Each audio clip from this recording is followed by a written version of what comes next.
In 1944, something unique happened to the Aroostook County potato industry. For the first time ever, the federal government stepped in and guaranteed a minimum price for their crop. And they planted a huge crop and did not have the labor force to harvest it. And because of the war effort, we had to have all of the food that we possibly could. It had to be harvested.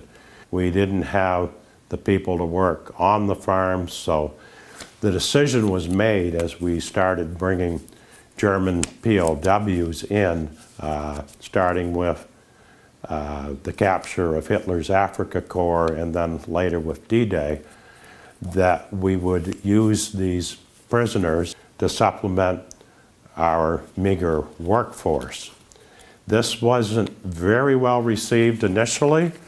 The Houlton Grange, which was the largest grange in the world, took a staunch, unanimous stance against the Germans. They said that our wives and our daughters would never be safe with these Germans in our community and out working on our farms, and it wasn't going to happen.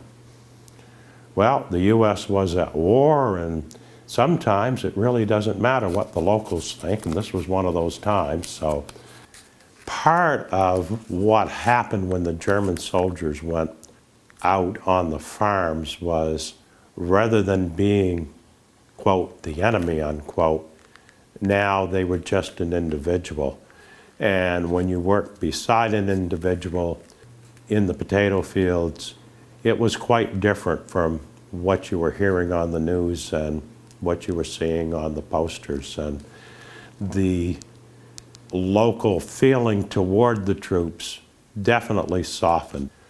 I think it's really pretty natural for all of us that a lot of our prejudices, our hatreds, if you will, involve something that's mostly unknown to us. And when we become more familiar with people of that race, of that group, we find that they're not so different from us after all.